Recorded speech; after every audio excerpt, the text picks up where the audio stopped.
to go with him to work, and I would love it because they had all the monster suits that would line the stairs for Power Rangers. He played Rito Revolto, the skeleton dude on Power Rangers. So at the end of his session, the director said, "Hey, we need a kid's voice." And my dad's like, "He's a kid, throw him in the booth!" And that's how I became a voice actor. That was it. Wow. So I've been really fortunate since then to play some awesome roles. I'll just name a couple of them off the top of my head. Rito Kumura in Blue Exorcist. Maso Nikita, lovely cosplay, yeah! In Barara. Kirito in Sword Art Online. Yes! Lovely cosplay, awesome. I'm Aaron Yeager in Attack on Titan. Cool. And just recently announced I'm Shiro Emiya in Fate Stay Night. Sweet. Yeah, I've been really fortunate to get cast in so many awesome roles. It's so much fun to work on something that you would be watching anyways. So it's been amazing. So why don't I just open this up to some questions? What do you guys want to talk about? Yeah.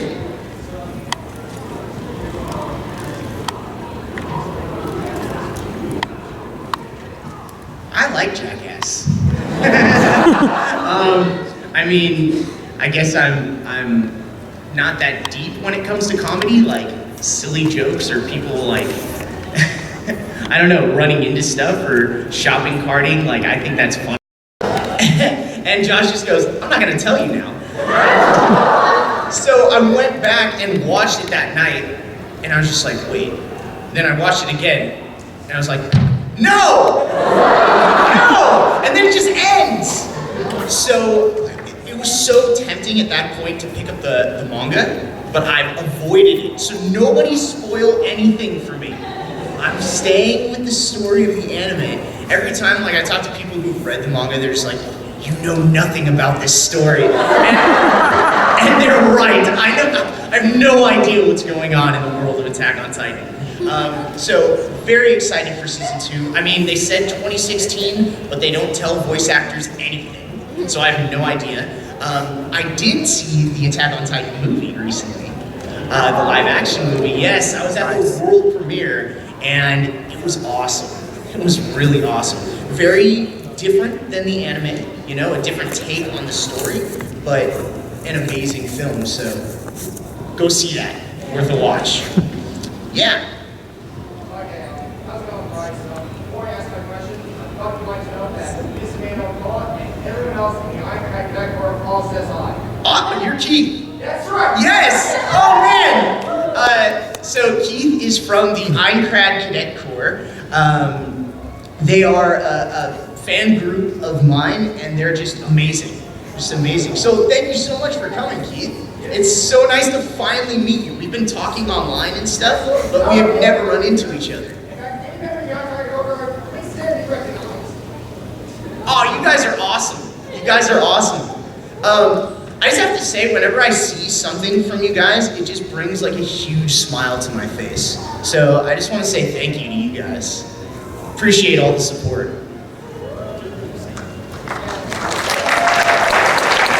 Go join the Einkrad Cadet Corps. It's awesome. Yeah, do it now.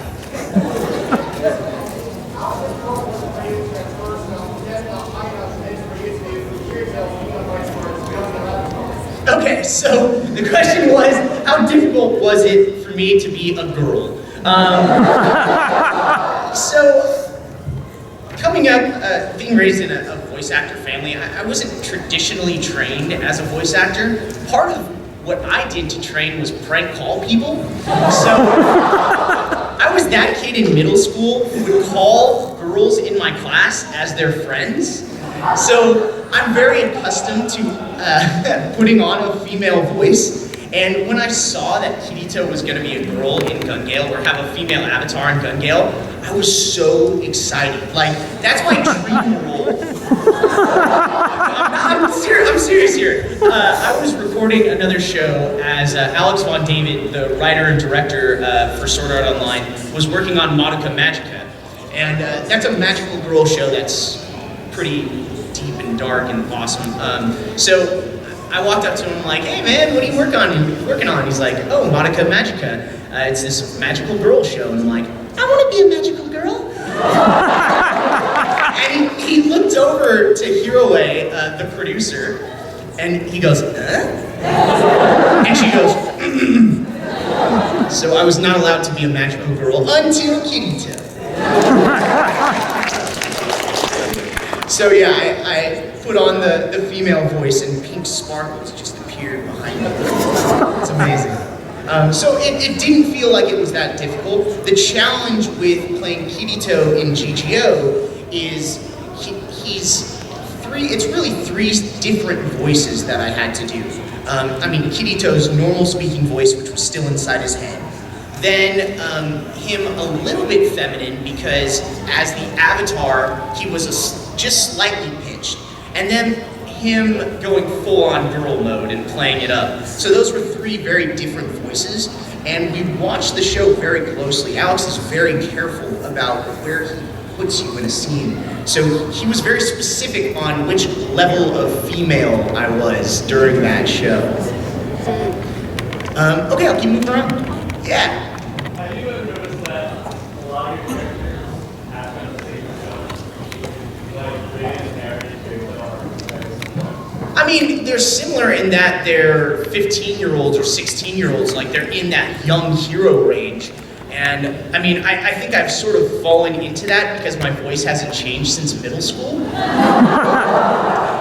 So this is, you know, where I am. I mean, I think maybe one day I'll grow up, but I don't know if it's gonna happen anytime soon. I think don't do it? Okay. I'll just stay 15 forever.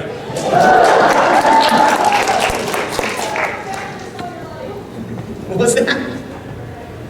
Yes! I'm very happy with that. Actually, recently, I played a character that isn't 15. Has anyone heard of JoJo's Bizarre? So I was just announced as Caesar in JoJo's Bizarre Adventure, and I don't sound 15. I sound a little bit older, and I think Caesar needs to sound older and manly. So just wait and watch that. See if you can recognize me. Yeah. Sorry, we'll go here. We'll go 1 and then 2.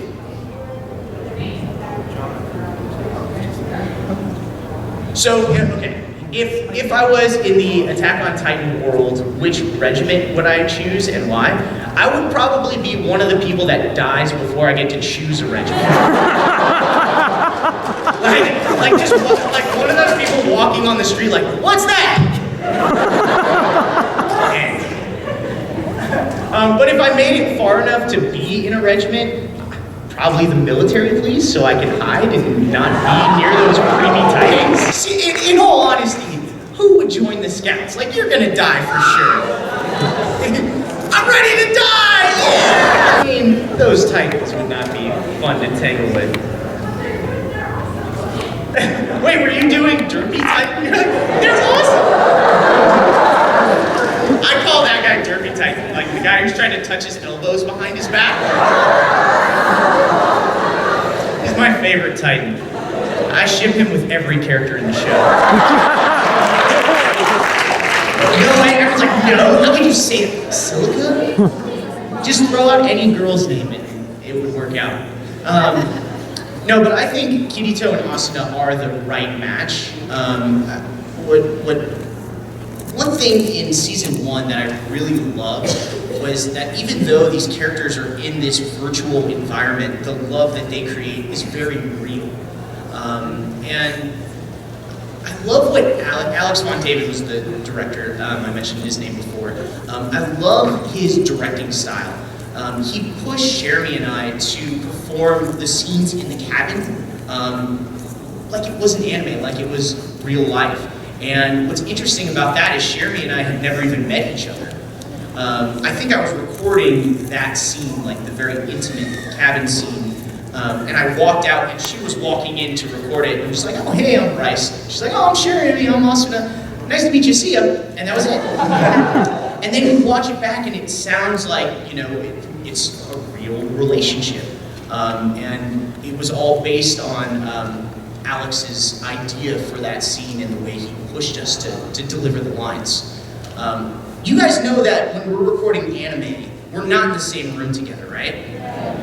So all those lines, sometimes you're first in the booth and you're just delivering it, imagining what the other person is going to say.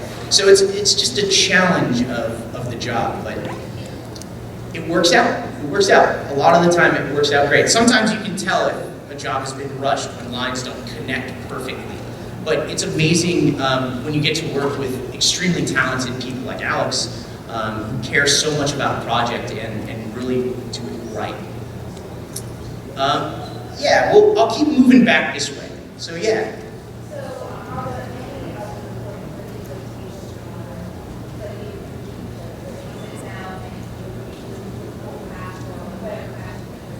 Yeah, definitely. And actually, I think I can talk about this now. I'm working on a project just like that. When you're dubbing, when a show is done in another language, you have to deal with sync. So you're in a room, microphone, TV, you're watching the show, and you're talking as your character is moving their lips. And you try to not make it like Godzilla. Like,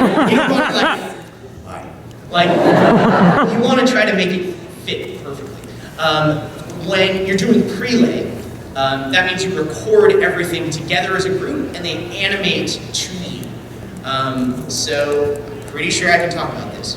I went to San Diego Comic-Con recently, and I did a panel on a show called Rise, which I'm sure you guys haven't heard of yet, but you will very soon. Basically, genies versus aliens. It is really, really awesome. So I'll just say, keep your eyes out for it, because hopefully next year you'll see it. Yeah, Kirito.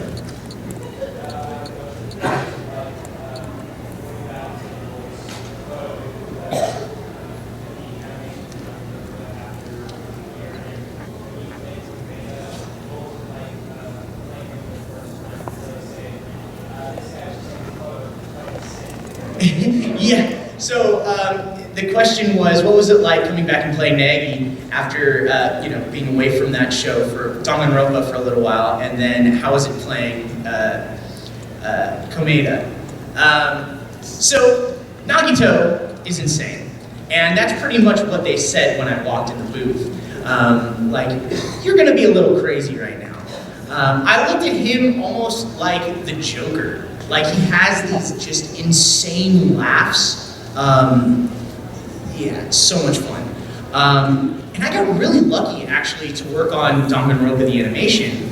I was recording Attack on Titan, and I walked into Funimation and I saw they were doing auditions. So I snuck a peek at what they were auditioning for, and I saw Nagi right there on the top, and I'm like, that's my character. Oh, they're recording, they're about to do Danganronpa, I really want to work on this. So I was hoping that I would have an opportunity to audition. And we were on a break, and Christopher Bevins was hanging out outside, and I was just chatting with him, and he's like, you worked on Danganronpa before, right? I'm like, yeah. He's like, you play Nagi? Yeah. He's like, you want to play him again? Yeah! And that was it, I was cast. So I was lucky that I was in the right place at the right time, and that's how I got that job. But yeah, it was really, really fun playing that character and just going through that story again. As I worked on the game, it was almost like watching a movie in my head. Like, he has these long, lines that are all coupled together, where he's explaining what happened in a murder. Who's played Danganronpa or knows what I'm talking about? Okay, so I guess I describe it as like Ace Attorney mixed with like a murder mystery. Is that right? But kids stuck in a school trying to get murdered by a crazy bear. Yeah. So there's a murder, and to get out of this school, or to get out of this school, you have to murder another student and get away with it. Then you can escape. But if you get caught, then you get killed by this insane bear, Monokuma. So as I was going back through all those scenes where he was describing like all the clues and what happened, it was like I was imagining it in my head, and it was so much fun because I had never done something like that.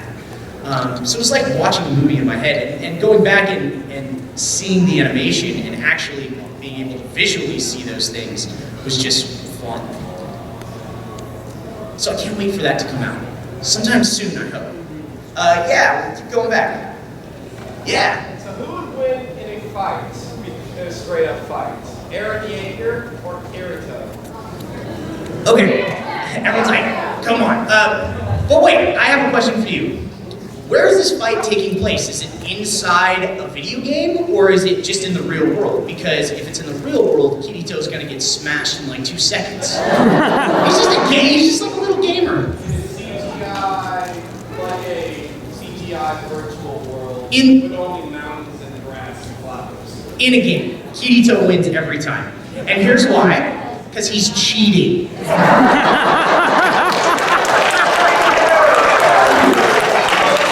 He has got no running, you can't beat him. So it wouldn't matter what Eren did, Kirito would always win. Kirito is pretty much God mode running, so. All right, I'm gonna do this. I'm gonna keep working my way around this way and we'll come back here. Yeah, yes. Okay, well, hold on, we'll go 1, 2. Yeah. So I know that your voice has felt Tales of Grace, Which Tales of game was my favorite? Well, I mean, my exposure to Tales games was 0 before Tales of Graces. And to be honest, I'm still not done playing Tales of Graces. It's a long game. I had 3,600 lines as Asbel lines. And to kind of put that into context, it's like this giant book and just full of lines, which is amazing for a voice actor because you're constantly going from being employed to being unemployed, like on a daily basis. So to have nice, steady work is fantastic. But I had a great time working on that game. It was in a really fun time for me. Right in the middle of the summer, I recorded for about 2.5 months. Then I got married, went on my honeymoon, and then I came back and recorded more. So it's just all, good memories of Graces. But I'm still not done. I asked everyone who brings up a Tales of Graces to get an autograph on, just like, have you finished this game? How long did it take you? And it's like 80 to 120 hours of gameplay to really finish it. It's commitment. All right, keep going back. Yeah. Okay, so which of the characters that you voiced would be best friends? Would I personally be best friends with? Like, two of my characters I could be. I mean, I know a couple I probably wouldn't be friends with because they'd murder me. Like, Eren would probably be too crazy for me to hang out with. Like, he'd just be breaking stuff all the time. Like, yeah, Henry from Fire Emblem would be way too nuts for me. I think Rin would be cool to hang out with. And I think Nagito. Oh man, he'd want me to chain him up. I think Masao Mikito would be fun also. Yeah. Just like say some cheesy pickup lines to some ladies that walk by. It'd be fun. I think Rin and Masami. Okay, keep going back. Over here. I have a question that's been plaguing my mind for quite some time. Oh, okay, plaguing your mind. Hopefully I can fix that for you. How much wood could a woodchuck chuck wood? So if a woodchuck could chuck wood, all of the wood? All of it. Hope that helps. Yeah.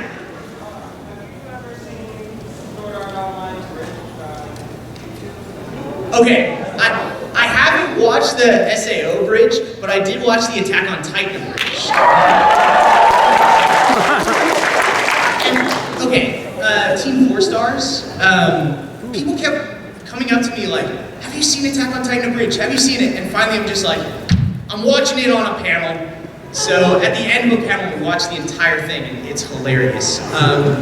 But now I'm starting to get a lot of people asking me if I've seen the SAO one. Is it worth it? It's funny? It's good? Okay. I'll check it out. I mean, I know I have my favorite moments from the Attack on Titan one. Like, you sound like a majestic effing eagle! So funny. Okay, we'll jump to this side for a little bit. Way in the back. There's 2 back there, so fight over who goes first. Fight. Be super loud. It's funny that you mentioned Sword Art Online Abridged because I actually wanted you to read a line from that series. Well, I haven't seen it yet, so you have to... Do you want to come up here and tell me?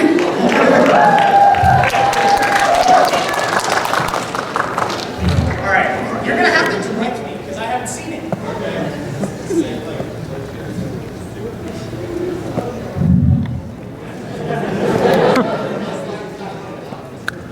Okay, gotta get into Kirito mode. There's no need to wonder where your god is, because he's right here.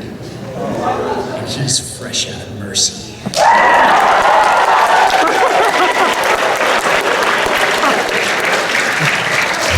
Yes, I think Kirito would say something like that. So there's another one back there, yeah.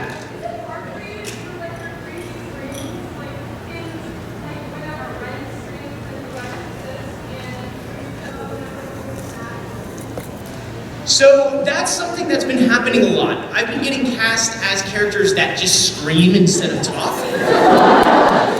So my training for how to scream is twofold. One, I taught martial arts for years and years, so I was just screaming at kids all day. And as a character scream, I think if I screamed right now, the building would collapse. It's worth it! We're ready to die! I have work on Monday, and when I scream that loud, I sound like 50 years older. Just like, oh, that was so fun. Anyways, the other training that I have for screaming is me driving in traffic every day. After I recorded Attack on Titan, I flew out to Funimation, and we would record 8-hour days and 6-episode batches. So when I came home, I was living and breathing Attack on Titan and Eren Yeager. So I would get in the car to drive back home, and I would still feel like Eren Yeager, like I was still so angry. I would just look around at the other cars and just be like, I want to kill all of you.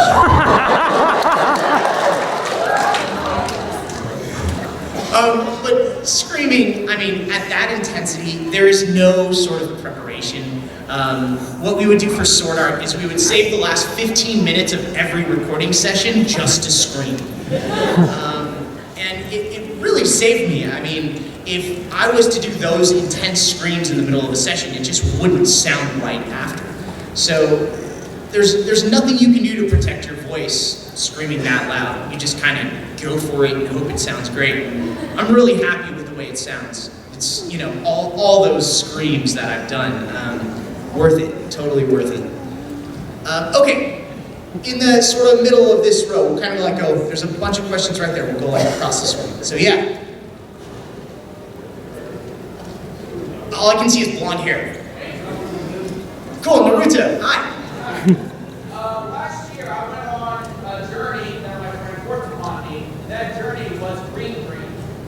Okay. What was your experience with Green being one of the few voice actresses that actually became successful? So, I look at all of the roles that I've done as training. That show was done extremely quickly. The budget for every show is not the same. So that show was done extremely quickly, so quickly that we didn't have beeps. So what beeps are, is they tell you when to start talking. So you get beep, beep, beep, then you say your line.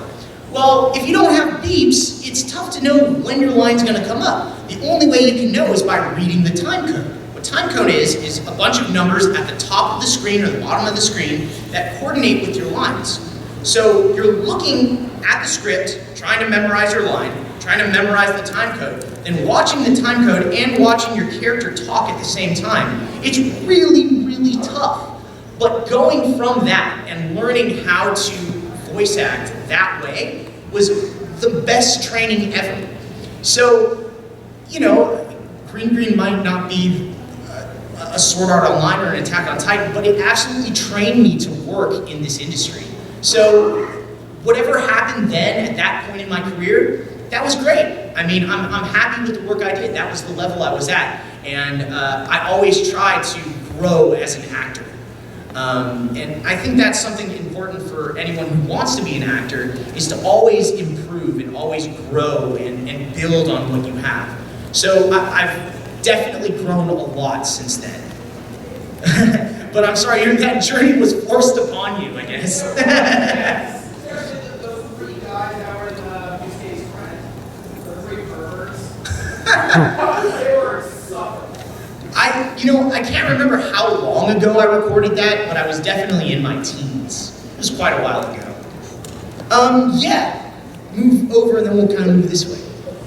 I got two questions. Sure, go ahead.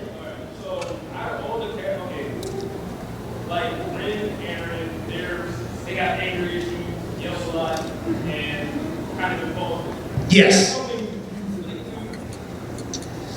I mean, I found that part of me. Like, I'm not as angry as Aaron Yeager. Like, no one is that angry. So, I mean, I had to find some sort of inspiration, and I found that through my dogs. So, I had these chips that I was really looking forward to eating, and I came home one day, and my dogs ate them. And I was so angry at those poodles. So I thought of that as I played Aaron Yeager.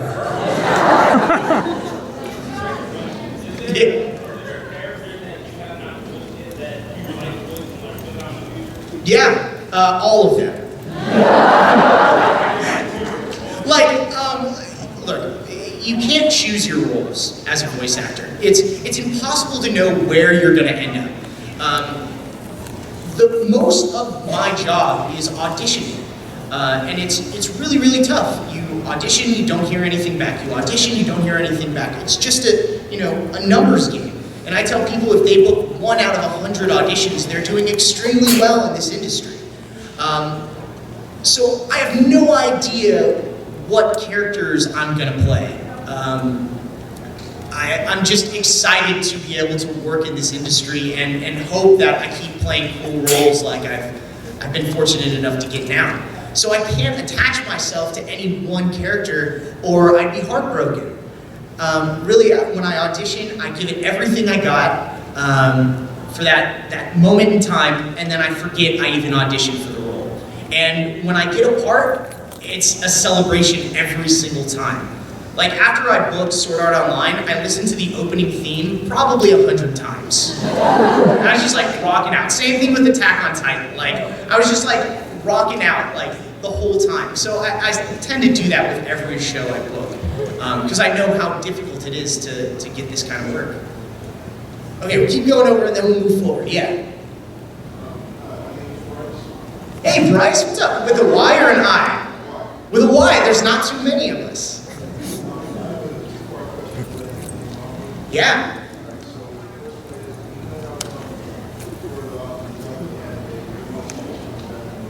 Yeah, the games were recorded in Los Angeles. The anime was recorded in Dallas. That's kind of far. I was lucky enough to be in the right place at the right time. So I was asked to do the job. I'm not sure if timing permitted people from LA to come out to Dallas to work. I'm not sure. Maybe they wanted a different sound. I can only guess. You know, I have no part in casting. So, you know, I'm just thankful that I was able to work on the project. because I really enjoyed playing that character. I have no idea. They literally tell voice actors nothing because they know we talk for a living and will probably say something we're not supposed to. So I wish I knew. I'm just search, watch the internets and ask Funimation. Yeah.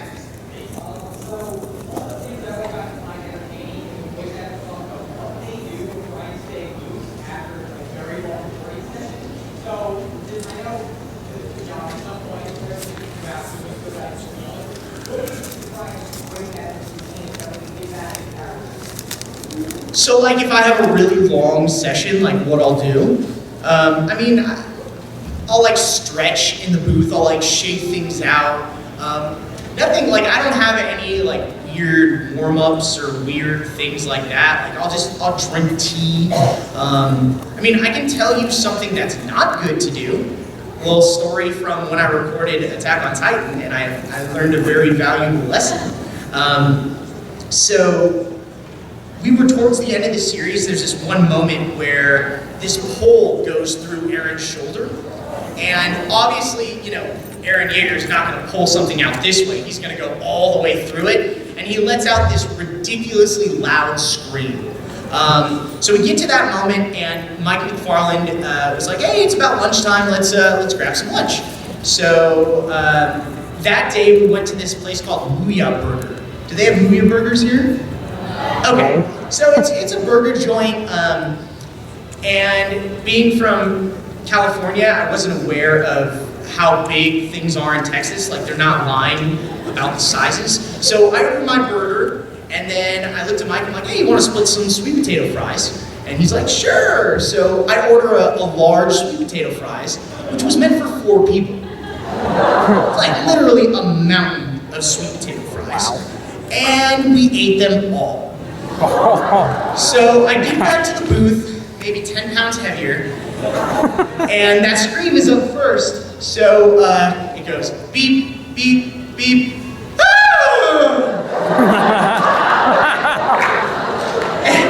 And it's just quiet. When you're in the booth, unless the director and engineer want you to hear them, it's just quiet. And I look over and they're just laughing at me. So he comes on and goes, "Yeah, let's try that again. Beep, beep, beep. I was literally so full of sweet potato fries that I couldn't get enough oxygen in my body to scream. So I learned, don't eat a mountain of sweet potato fries if you want to scream like Aaron Yeager. Okay, we'll move forward, yeah. What's up, Brandon? Sorry. Sure.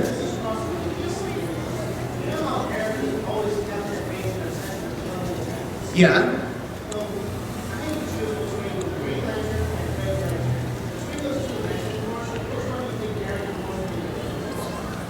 Oh man. I don't know the world of Green Lantern deep enough to make a good choice on that one. What do you think?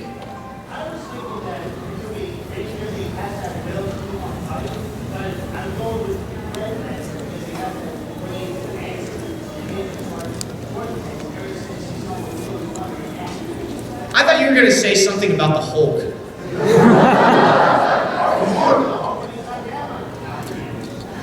But I don't know. I mean, has anyone seen the comic that mashed Spider-Man into the Attack on Titan world? I really want to check that out. That looks awesome.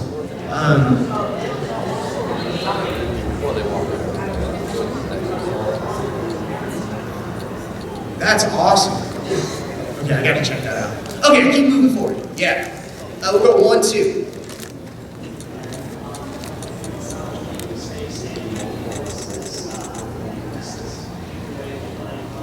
Yes, Ukulele Man.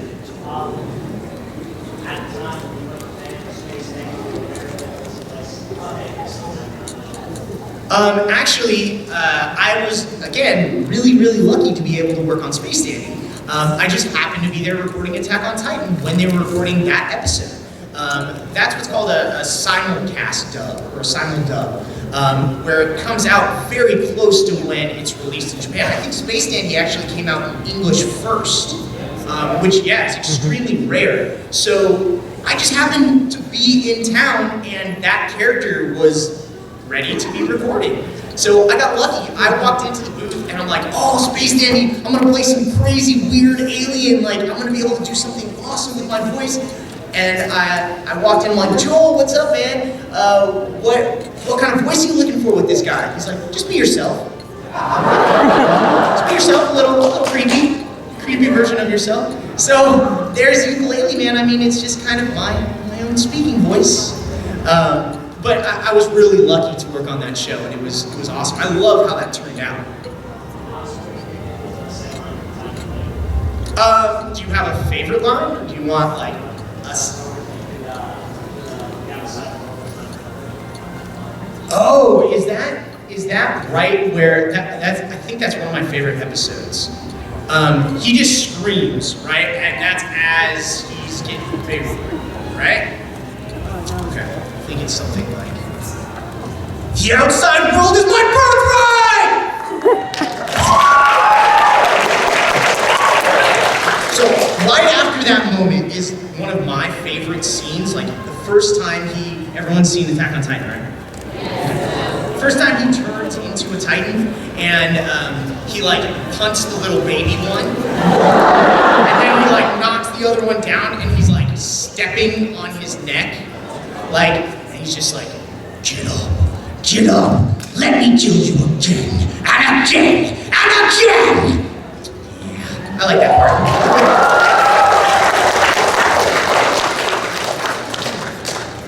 Yeah, sure.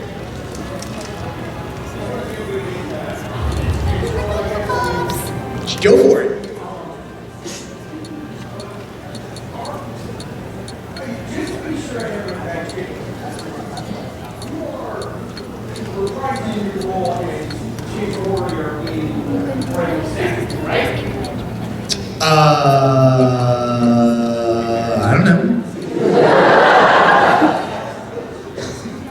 Have they said something like of that nature? Because I would love to know. Have they said that?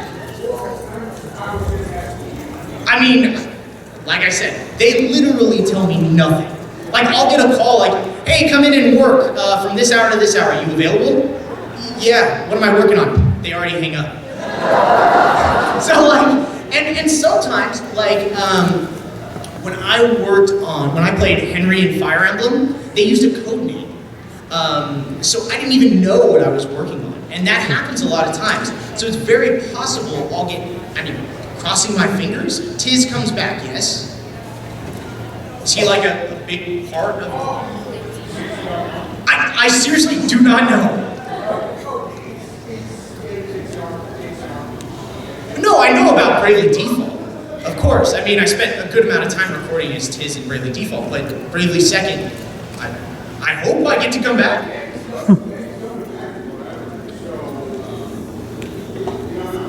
Not yet. I mean, hopefully I'll get a call soon. Trust me, the way I find out when I'm gonna work on something is when literally they call me and tell me to come in. And then I know when I can talk about stuff, because we always sign what's called an NDA. I know when I can talk about stuff when someone online is like, yes, you sound awesome in this. I'm like, okay, I guess I can talk about it. But we just have to wait and see, crossing my fingers, think good thoughts, put that good energy out there for me, that I can play Tiz again. Yeah. Yeah. Okay, so I know you say Henry and Fire Emblem Awakening. I do. Have you heard anything about Fire Emblem Fates that are excited for? All I've heard about that game is that it's coming out. I don't know, is Henry in that game? There's a character that's extremely similar. So I don't know, I mean, if they'll cast me to play someone similar to Henry. They might go for something different. And because I'm part of that world, I might not even audition for the new game because I'm already Henry.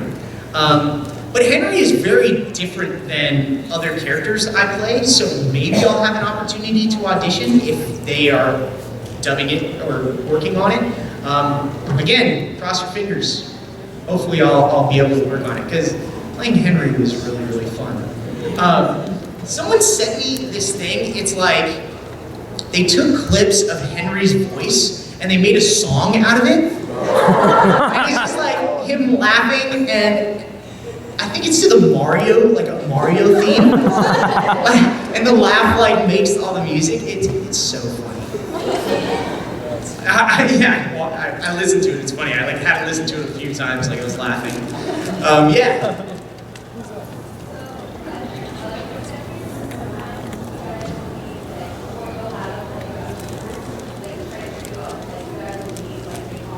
Bombs, yeah.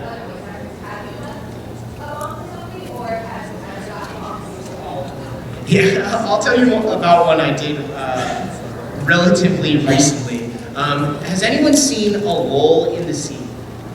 Yes. Yes, one person. Awesome. Okay, it's a beautiful show. It just came out. I play this character named Kaname, and he's very gentle and very warm.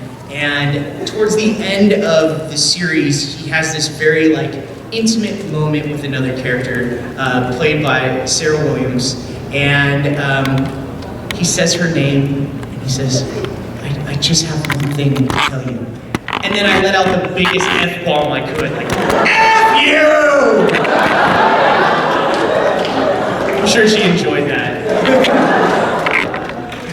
Yeah. Yeah. Well, you say that. Sweet tie. You always say don't always have to say anything. Yes. When you work like that,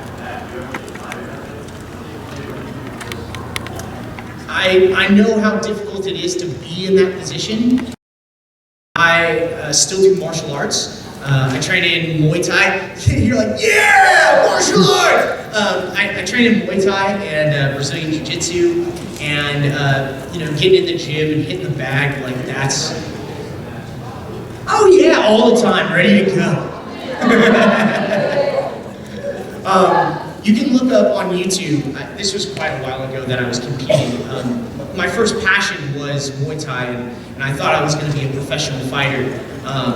So I put a clip of my last fight. It was a little while ago now. But just look up Bryce Muay Thai head kick. Good times. Yeah. Yeah. Well, we can go 1-2.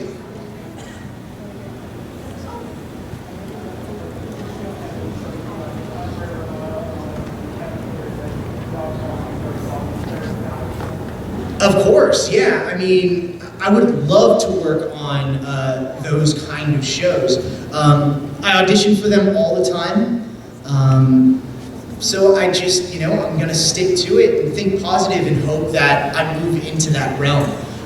For me, that's why Jin Rising is so exciting, because it's my first lead in a show like that. So I'm hoping I get more of that kind of work. But you never know.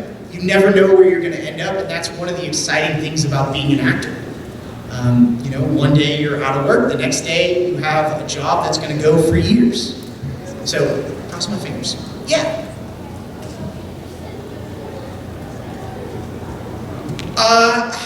We'll have to ask the audience. A death scenario? Oh, who's seen Danganronpa? Okay. Make it as vague as possible. Good luck.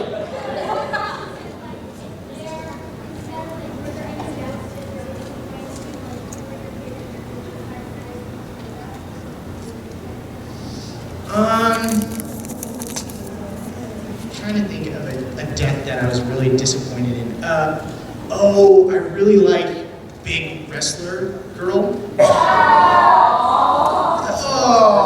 I mean, there's so many times in that show where you're just like, what's his name? I'm totally blanking on all the characters' names. I haven't watched for. What's the guy with the glasses? Haha. Everyone knew he was dying. I thought he was going to be the first to go, but I didn't want him to die. He's hilarious. So it would have been nice if he lasted a little while longer. In the animation, Tyson Reinhardt plays that character, and the engineer at Funimation took a bunch of his like sounds because he was doing all these weird like all these weird sounds, and he made like this heavy metal song to it. It is so ridiculous. I like messaged him after, I'm like, can you please send me that song? So it's fantastic. Yeah.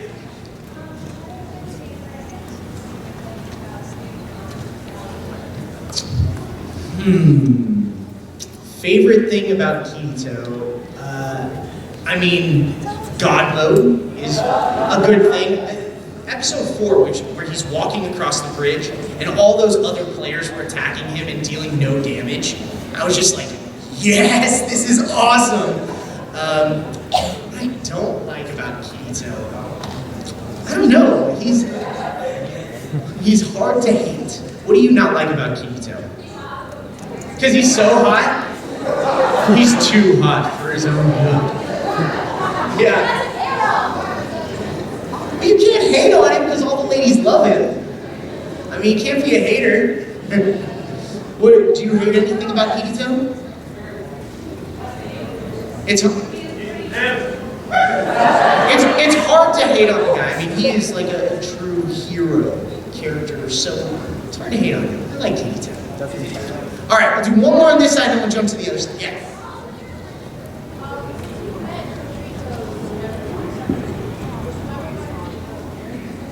I'd love to.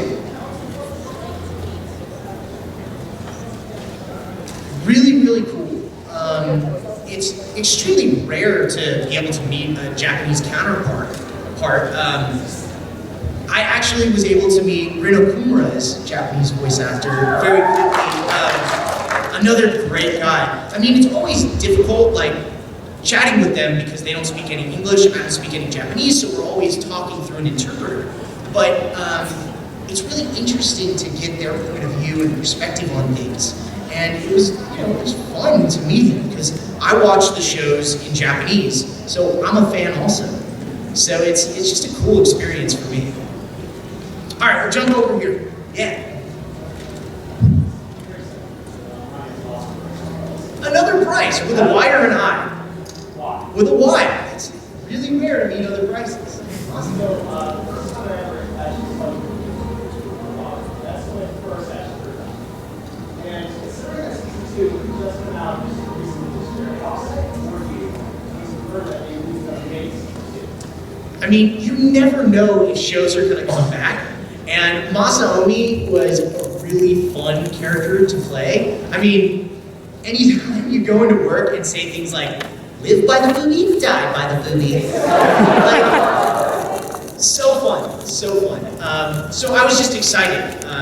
This last arc of maybe 12 episodes, we didn't see much of Masaomi, but I have a strong feeling he'll be, I don't know, in the show more. I mean, he's in the opening credits. So whenever a character is there, you're like, okay, they're at least gonna be some part of the show. So I assume I'll get to be more of Masaomi. I'm hoping for it. I'm hoping for more cheesy pickup lines. Yeah.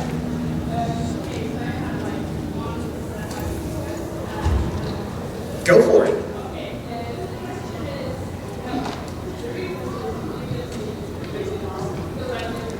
A crazy laugh. Now that's pretty general because I do a number of crazy laughs. Like, you want Nagito's laugh? Because that's like, he pushes all the, like I push all the air out of my body and then I go kind of jokerish. Something like,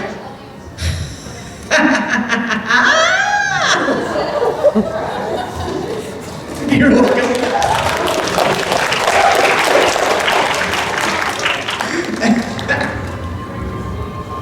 You do that at the breakfast table? Orange juice. Oh, I have a panel efforts and reactions, and we'll crazy laugh tomorrow if you come. With the entire audience. So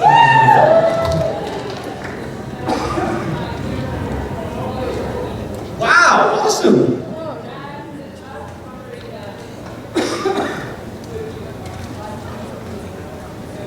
Of course, yeah. I mean, do people in Sweden watch shows in English?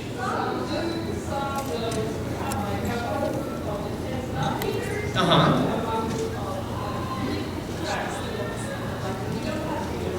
Gotcha. And are there events like this in Sweden? Kind of. Gotcha. Well, if an event invited me out there, I mean, it would be amazing to go. I've been fortunate enough to do a number of cons around the world. I went to Australia 2 times. I went to a con in England, a con in Ireland, and recently I went to a con in Dubai, which was incredible to see that city. So if there's other cons around the world and people want to see me and they invite me out there, it'd be amazing. Yeah.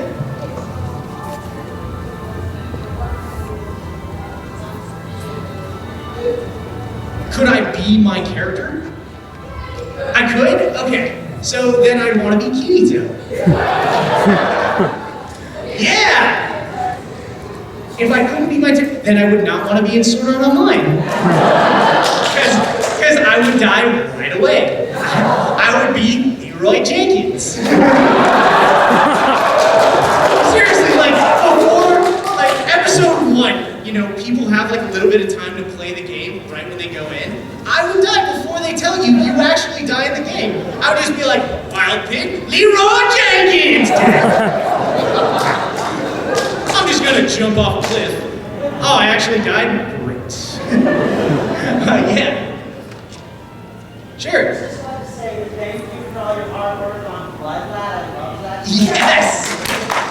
Thank you for watching. My favorite dad was the attempt to do the Kamehameha. Since there's no one here to kick you in the face this time, will you actually do the Kamehameha in Stan's voice and finish it? Sure. Okay, who's seen Bloodline? Yes. Okay, such an awesome show. Day 1 of that show, the producer walked in and said, "You see that script? Feel free to go off it." So we had so much fun. There's a couple of my improvs that made it into the show. Like there's this one fight scene, and in the same fight scene that Stas does the Kamehameha, he does this like elbow, and right before he does it, I go, "Finish you." And they left it in the show. I was like, yes! Okay, so here's the scene. My character named Stas is this otaku vampire mob boss. Perfect role for me. He's a huge fan of Dragon Ball Z, which I am. So, how amazing. I get to play a character that gets to do the Kamehameha, but mid-Kamehameha, he gets kicked in the face. So, I'll do that one first. It sounds like this. Kamehameha! So close. Okay, ready? I'll do a quick one. And this is not going to live up to Sean Schimmel. You'll have to ask him to do one. Of course, I'm sure he's going to. I want stats. That was just so awesome. I think Stas would sound like Kamehameha!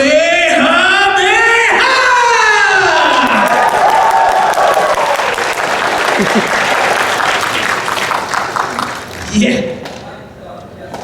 This is actually a two-part question. Go for it. First one, since you've done the video game voices for Henry and Nagito, and you did the voice for Kirito in the anime, have you heard in the video game grapevine about there being a Sword Art Online video game? Yeah, definitely. I've heard. There's multiple Sword Art Online games, I believe. I've seen a couple people come up and show me the games. As far as me working on that, who knows? And this is the second part of the question. If you were given a phone call to meet Kirito in one of the games, would you go? Of course, yeah. How would that happen? Yeah, I mean, I literally wrapped recording on Sword Art Online 2 days ago. So, I want to play Kirito again. I'm hoping for a 3rd season.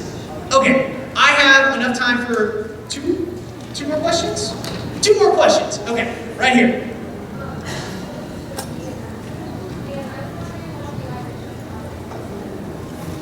Sure, it's different every time.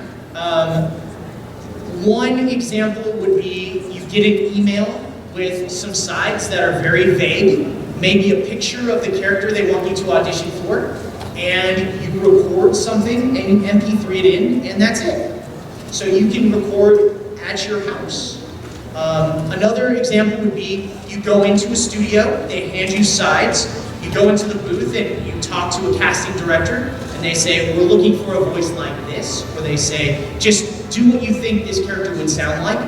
You do the lines, and that's it, and you hope for the best. It's hard to gauge if you're doing something right. Like, I don't have an answer for how to hope something. I don't know. I just kind of read the sides and go with my gut. And that's really, I mean, from my point of view, that's what you have to do. Okay, last one. Right here in the front, yeah. Hi. Definitely.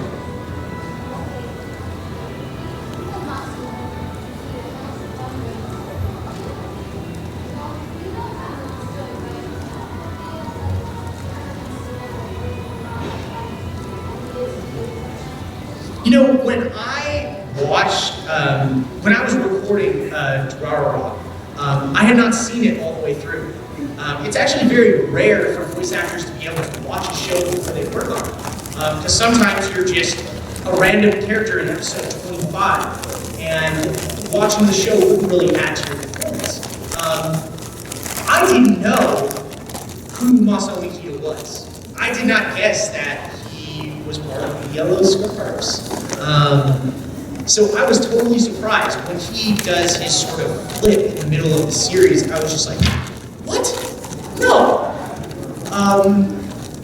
But after going through the show, it's really awesome to see like all the background on each character, and I can kind of understand where Masao's coming from. I hope in this new season, he's kind of like emo Masaomi right now. Like he's kind of like bummed and depressed. Like I hope he goes back to like his bubbly self and gets himself out of that funk.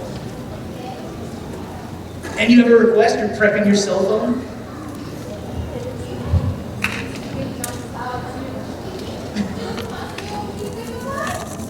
Do you have a specific pickup line, or do you want just a random pickup line? Okay. Her name's Selena. Selena. Alright, you ready? Sup, Selena? You know what this shirt's made of? Boyfriend material. And on that note,